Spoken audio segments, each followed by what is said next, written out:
Bună seara. Good evening. I propose to start. Hello, everyone. We continue our public program of the Edu-Art 2020 project. This is our first week dedicated to contemporary art in the context of Republic of Moldova. We broadcast also live through YouTube link. You can find it on the Facebook page of the event.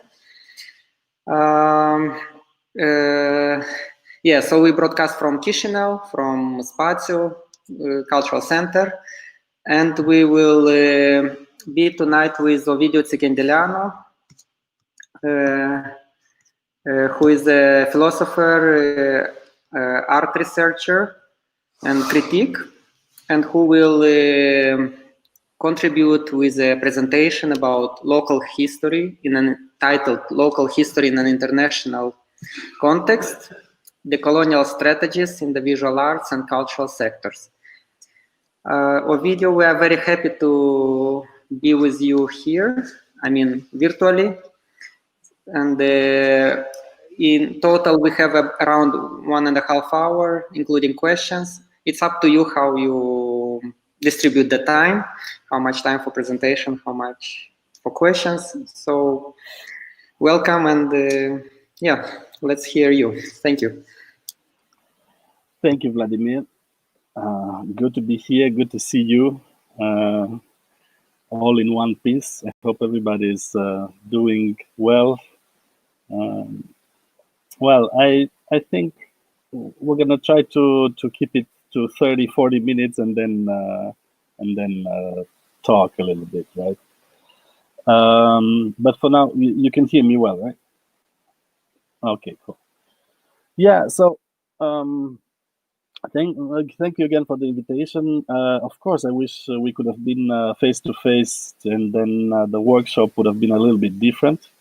But it's going to be mostly a sort of like a rambling talk, and then we will try to discuss.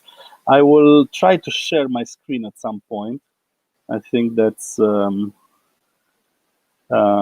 possible, and well, I'll let you know if it doesn't work.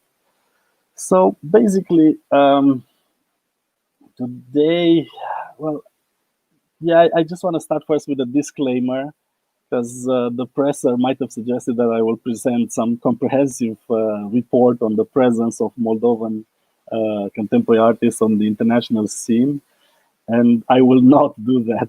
There are people who are better placed than me and who know much more than me. Lilia Dragneva, Vladimir, but also Octavian Eșanu, Vladimir Bulat, not to mention the artists themselves, like Pavel Brăila, Ștefan Rusu, Lucia Macari, Tatiana Fedorova, also Nicoleta Esinencu, and Teatru Spălătorie, and others, who each have their own quite a rich experience and views on the relation to the international scene of contemporary art or contemporary culture.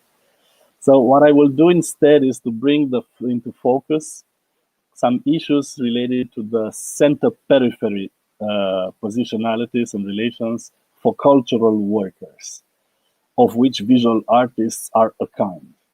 And we'll hopefully talk also about some transformative strategies adopted by people, artists working both in the local scene and in the international space.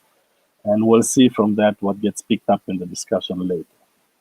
The gift is that I'm shifting the attention from works of art to cultural workers and their practices. And this has to include also the organizations in which they perform and the context in which they work.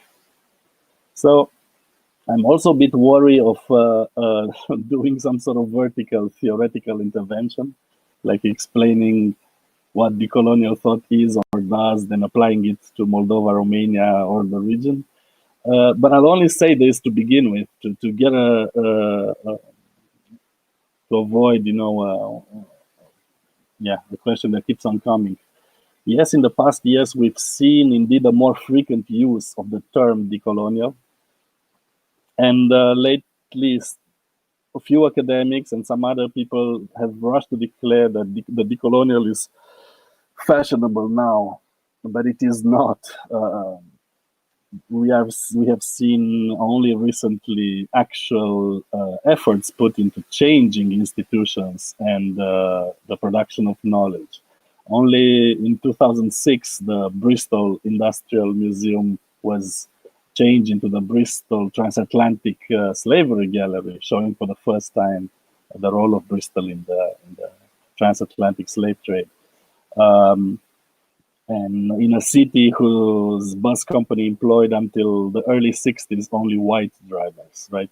So these are long-term processes of coloniality that lasted and were in the making for centuries. And just because in the past 5 to 10 years, we have started talking in very different circles of decoloniality doesn't mean that the structural processes are already in the process of being destroyed, right, or transformed. As we know, the biggest Western museums, the Louvre, the British Museum, the New York Metropolitan, are still filled with stolen memories of colonized people whose histories are still not taught in Western institutions except at the rarefied level of university. So the process of decolonizing entails a deep transformation of sensibilities, practices, and institutions in an international context. In kind of like a common sense way, I think that decolonial thought, but not only, I mean also some Western critical theory, world system analysis, are kind of building up the consciousness that we are implicated every day, especially in the conditions of our work and life. We are implicated in very large entities and systems, right? Not only the state, but capitalism, coloniality, patriarchy, which in turn then are internalized intimately. And so these formations of power, long story short, they have a long history of reducing the possibilities of experience, affecting social relations, and the knowledge and practice of people, including art, right? And so if 2020 can be seen as, due to the self-isolation and COVID, as a retreat to the personal and the intimate, which the intimate also becomes new part of the public sphere, it has also brought the visibilization of systemic problems, right? Of the way our economies and societies are organized.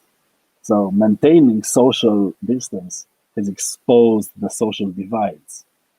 And now in this month of September 2020, while there's no return to the normal because there was no normal to begin with.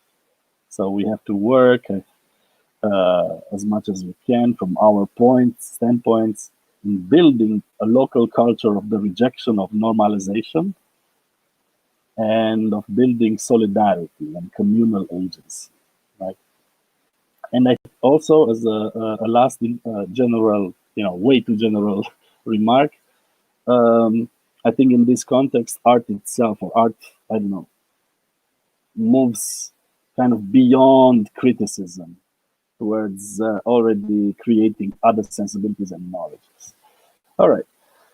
So this was a way of introducing a very large frame that I hope will become more concrete as we talk. And it's all about the relation center-periphery in the arts and in relation to the cultural workers.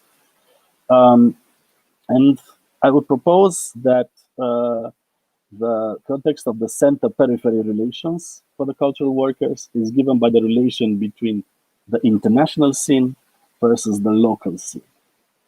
Now, all the names that I just mentioned before of Moldovan artists, they work locally, some work diasporically, but they all work as well in interfaces with the international space.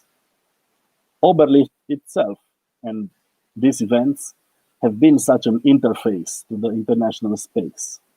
So this immediately prompts a question, a first question or reflection for the participants to this workshop. Basically, this would be the moment where we would stop and ask people to talk in groups and then convene back. But well, the question is, what for each one of you, you can ask yourself maybe, what is your international interface, if there is one? Are there more than one? What are the main channels, and who and what travels through them? Who owns them, right? So for instance, for me personally, it would be the collectives I work with, like IDEA, maybe Telciu Summer School, the Middelburg Summer School, the Conjunctural Geographies Group, but also the city of Bucharest for me, since I live in Chișinău. So I will leave this question suspended, but kind of I hope you keep it in mind. What is your international interface? And the reason, of course, we ask this question is that the international space is not democratic, right? Once one steps out, one starts perceiving the implicit and explicit hierarchies, maybe the powerful individual players and organizations. And this is a learning process in itself, which is not taught in the academy, at the university. You need events like this one, for instance, to glimpse what is going on. The relation center-periphery also takes a particular expression in the cultural domain, and this affects also the visual arts, which is not dissimilar to what happens with non-governmental organizations. There is a division of labor between donor organizations or big international institutions, let's call them, and let's say the local content providing organizations, right? In the cultural domain, local organizations tend to value conceptual autonomy, right? Freedom of thought and expression. And they do strive towards material autonomy, but it is rarely achieved if we observe our recent history. So the structure of this kind of relationship is hierarchical, as you see, and is rarely reversed. Often, reversal of the relation is not even part of the local agenda. Plus, there are permanent pressures to give in to the market, to commodify one's work. Of course, here one can create a maneuvering space. You don't have to be a purist. But for the local side, the focus tends to be all the time, the local peripheral side, the focus tends to be all the time on the content produced and on surviving. And since the international space is not democratic, peripheral organizations that are in the interface can reflect that and are prime candidates to become gatekeepers one way or another.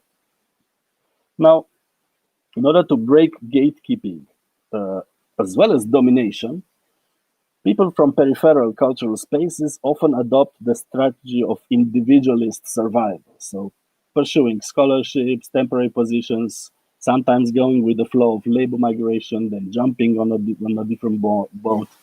So this is the strategy of living in the cracks. And usually when people arrive in the international space or in diasporic, they tend to redefine their relationship to whatever is home, right? So all these are survivalist, individualist, or simply opportunistic tactics of dealing with the way the world is divided. And they are legitimate. They have their legitimacy. But they are limited. They work in a very narrow horizon. Now, beyond the survivalist or opportunist or individualist tactics, this is where the transformative strategies take shape. And I think this is where it gets more interesting.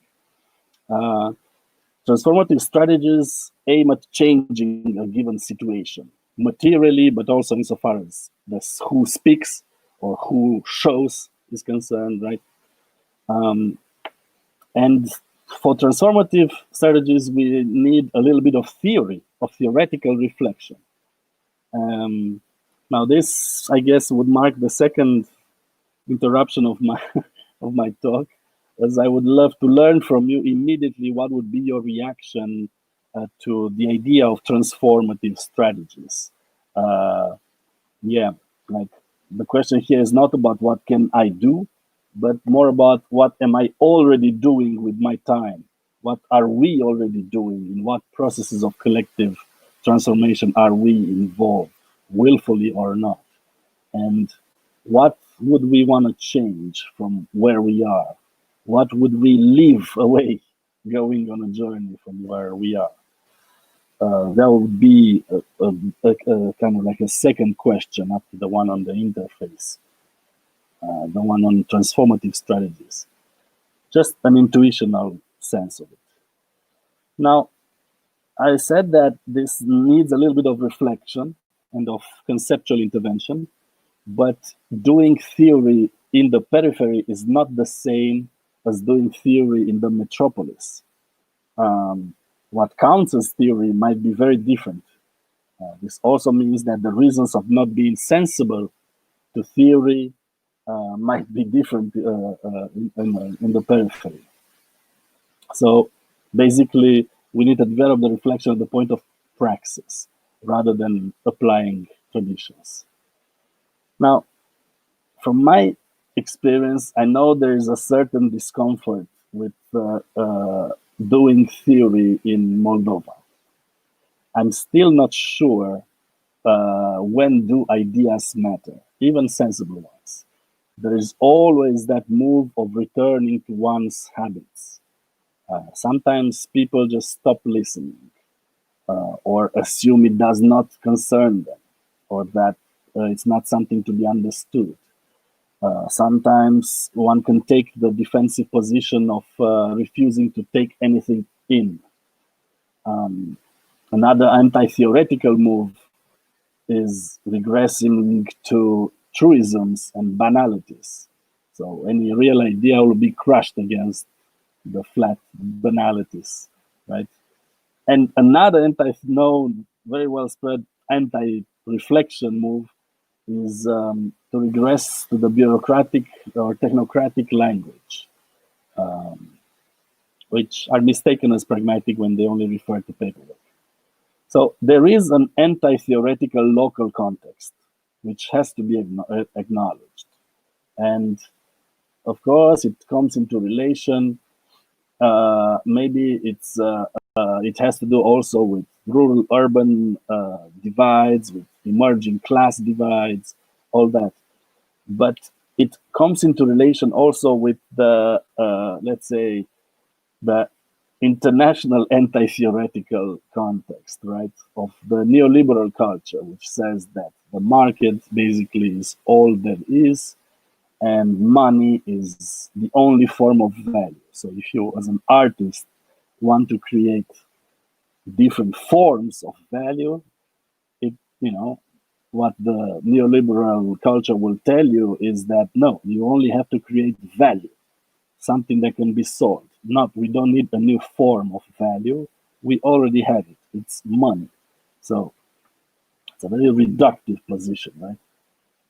Now, I don't know, I propose that, because I also saw this resistance to theory among cultural workers. And I realized lately, and I hope somebody will illuminate me more, that when this kind of resistance to the theory of transformation sounds to me very familiar to that side of that Western tradition which was very intensely actually taken up in Soviet Union science, of treating theory and science as classification, right? And this excludes transformative science and the attention paid to transformative processes, which include the unknown, right?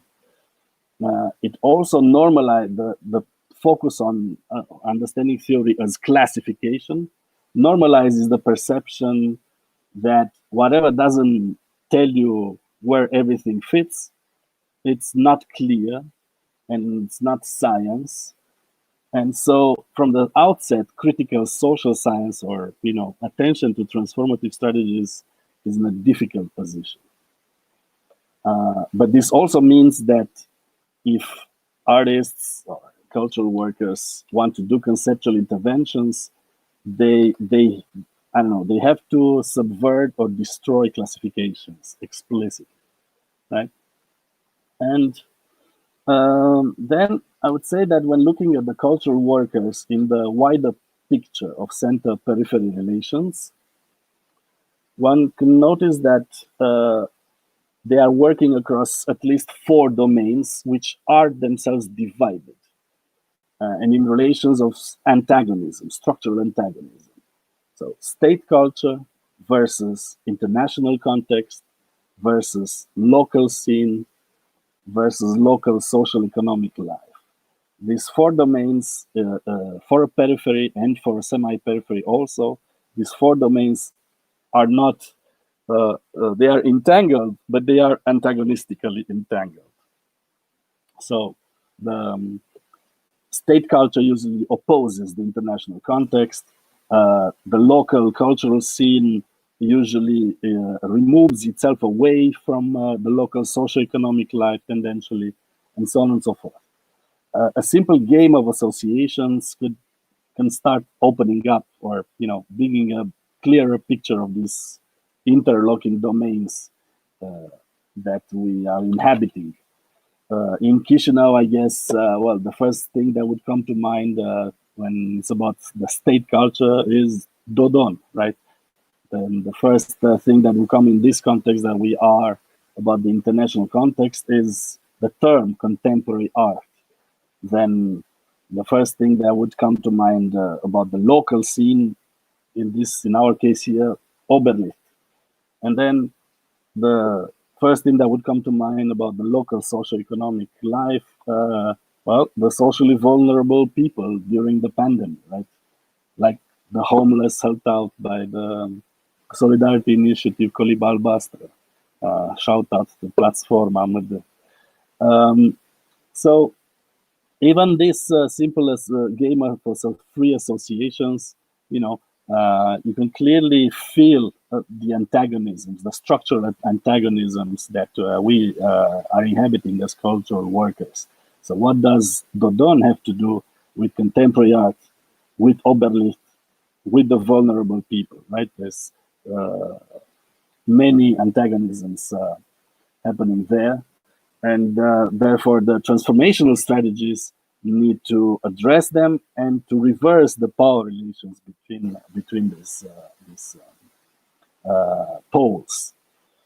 So I will go quickly to just a few examples, and now I will start sharing my screen, hopefully, of examples of reversing this kind of relations of power.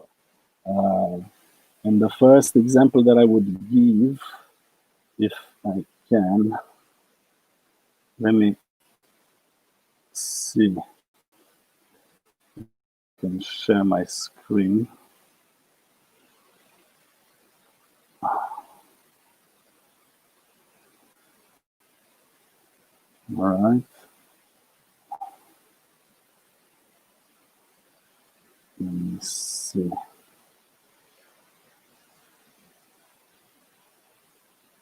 All right, I don't know if you can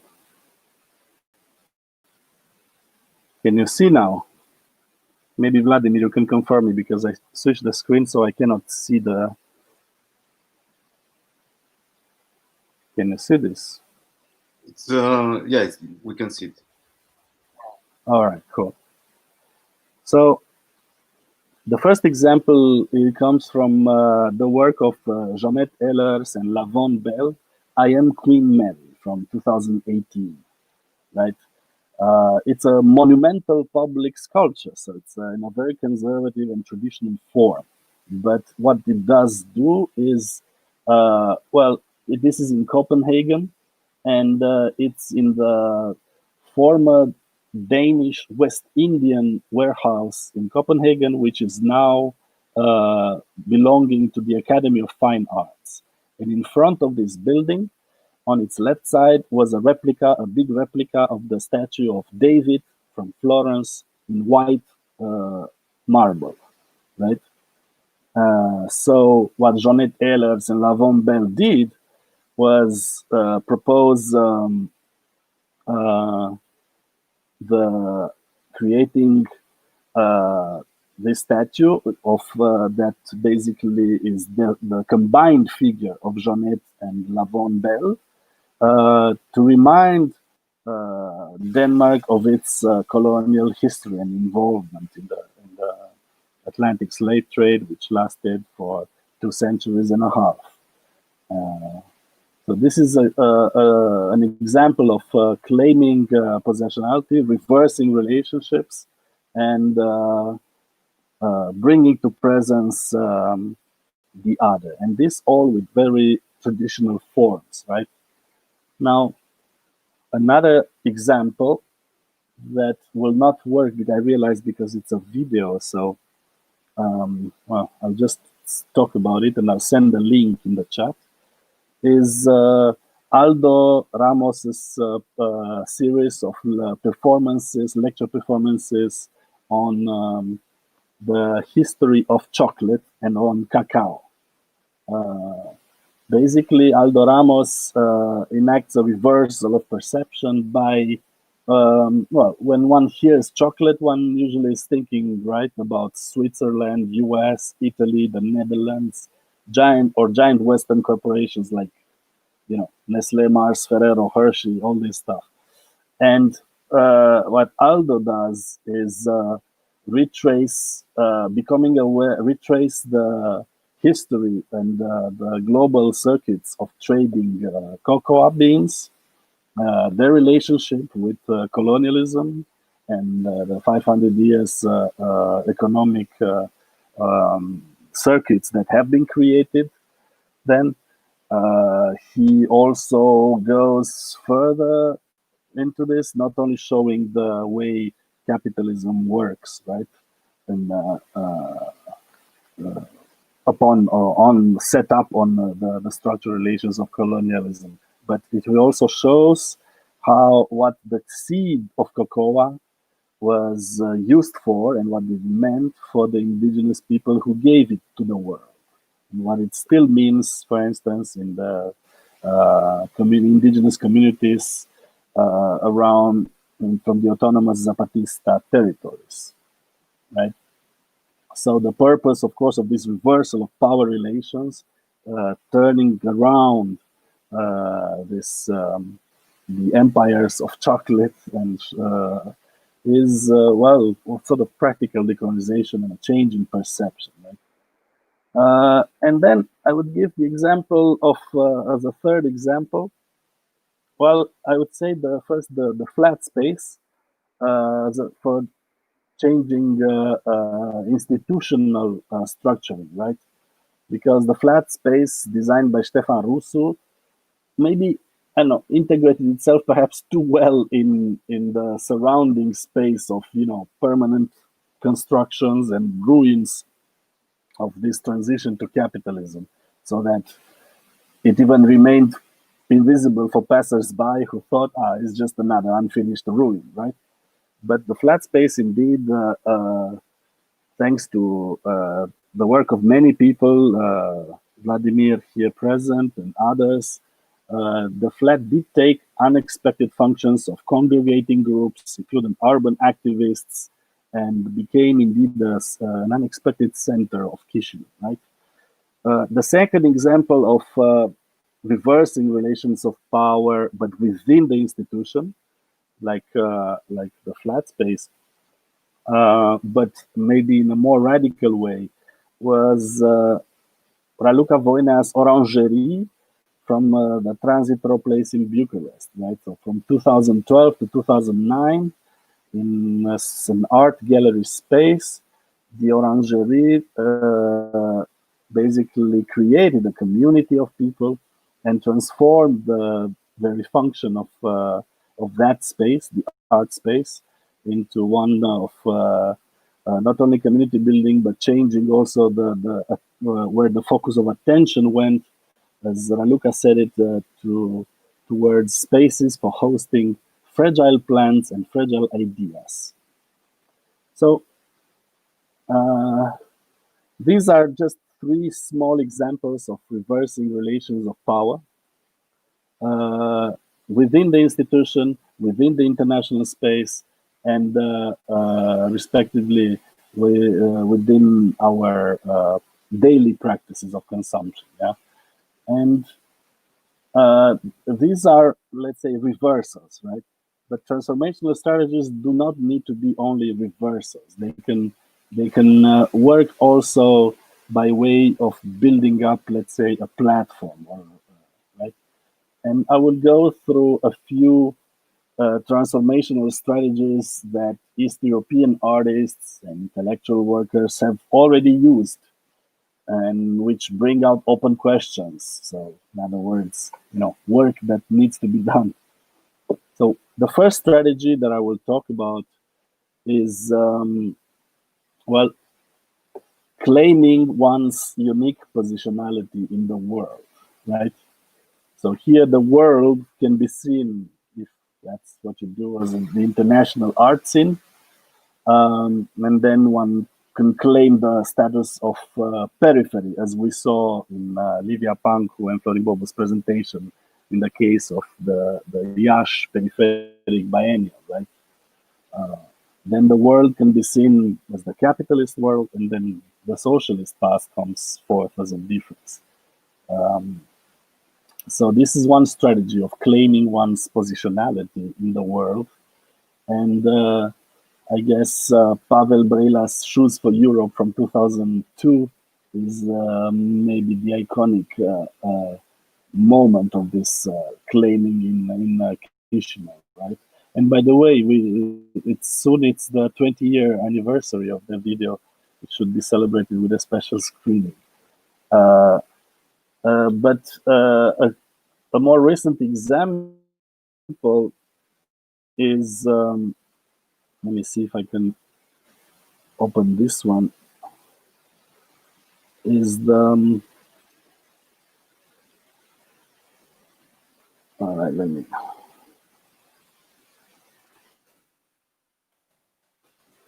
yeah, is one of the projects of the Alternator group, right?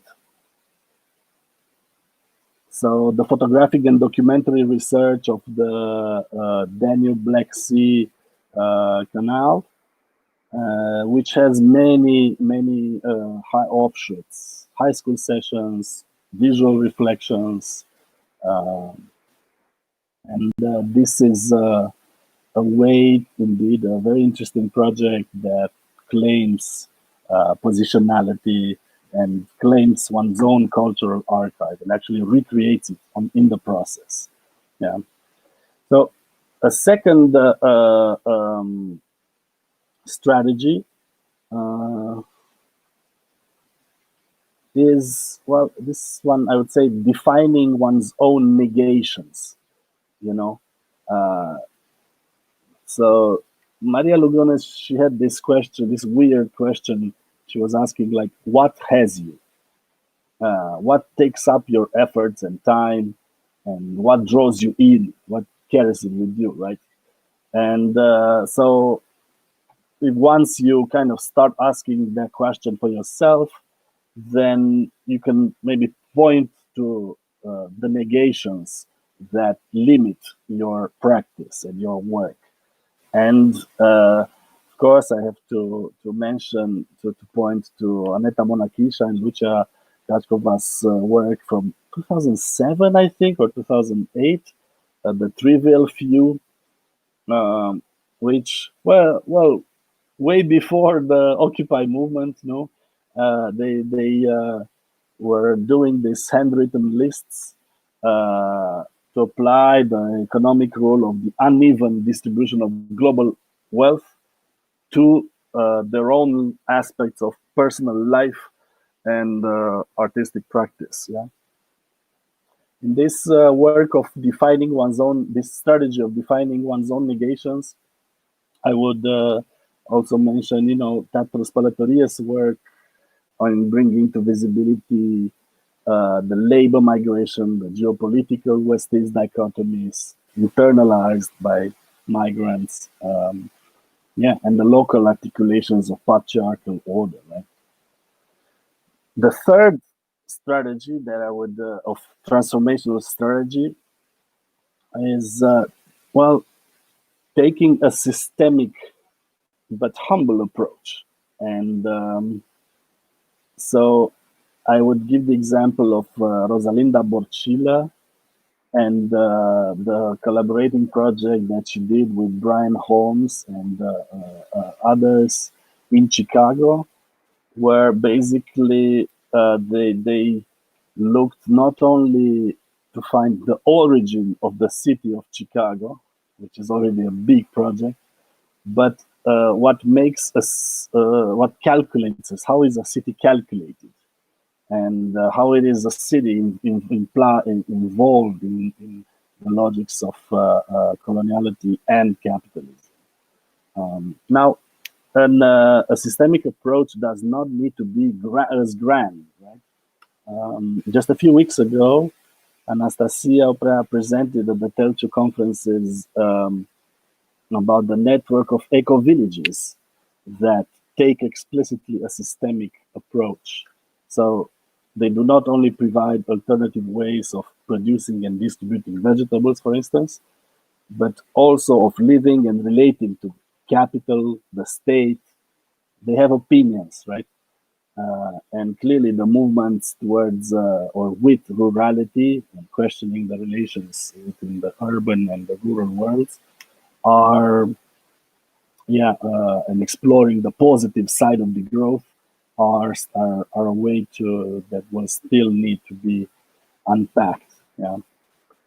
Now, a fourth strategy would be, and again, it sounds complicated, but it may not be that in practice, claiming the meta-theoretical. It's that thing that Walter Mignolo kept on saying, that it's not enough to change the content, to bring in original content, but to change the terms of the conversation, right? And I guess I would give for Chisinau, the early project of Lilia Dragneva and Lucia Macari. I blank on the name. I think it was Kinovari Imitația, where they locally produced Andy Warhol, Yves Klein, basically showing the, insufficient, that they didn't learn about this at university. And then by appropriating it, they both made a gesture and they created a problem.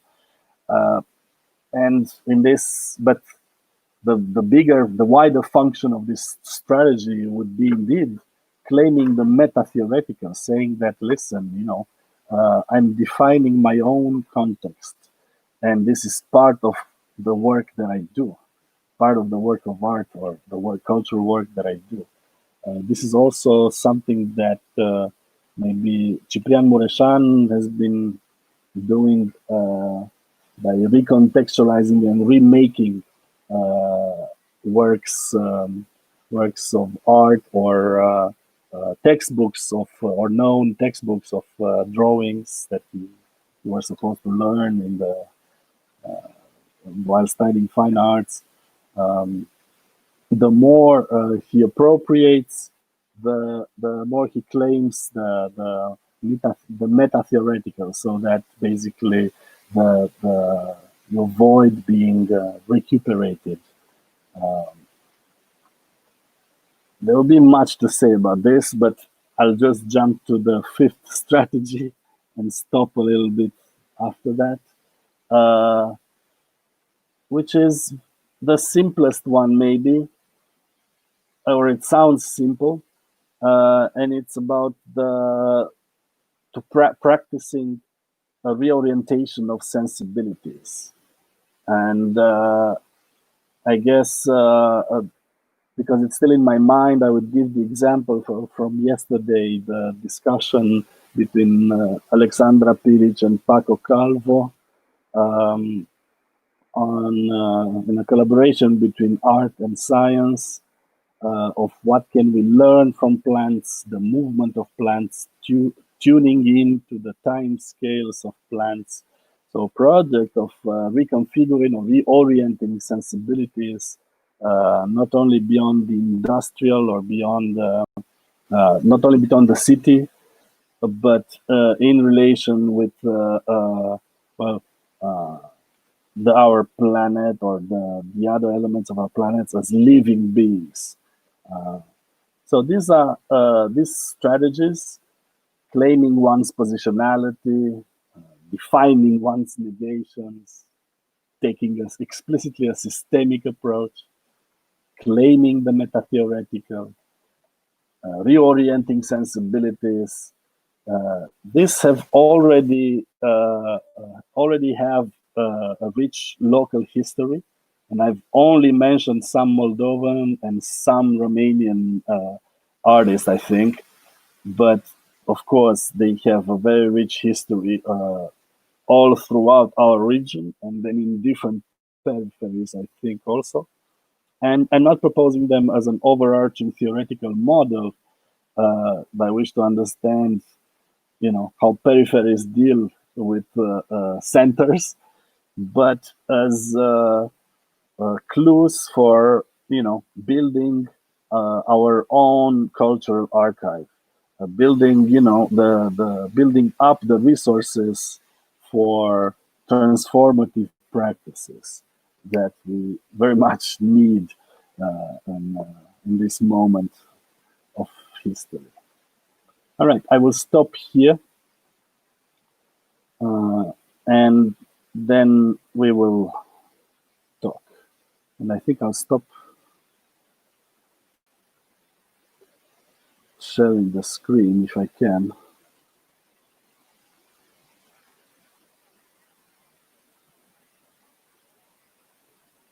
All right.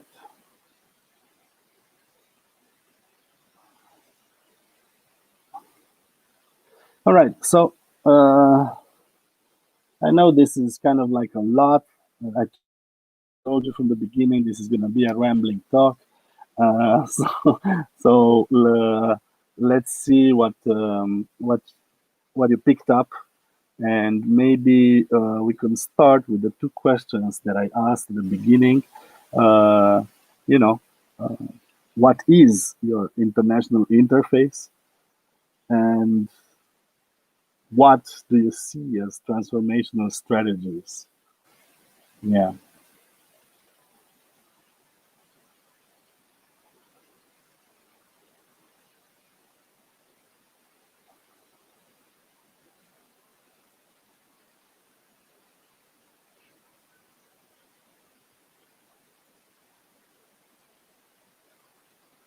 I can't hear you, Vladimir.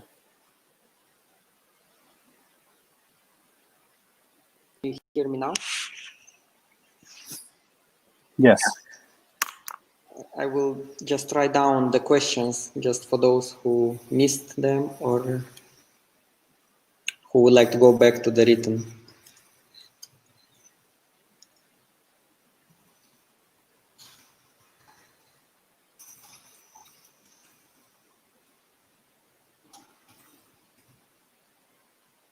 Well, generally, I guess the point is that, there's always this reaction that what can we do? The situation is so bad, we are so precarious. And I guess the general point is to not only to show that there's to work within actually the cultural archive of resistance. Basically, that would be, and but this requires a little bit of reflection, and a little bit of work, like historiographical work too. I just touched on the surface actually, right?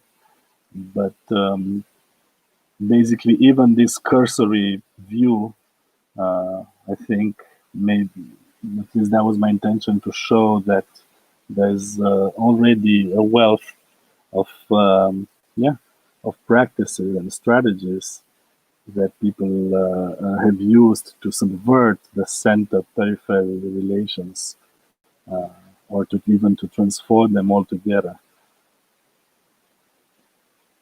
And that this is the work to be done, and that can be done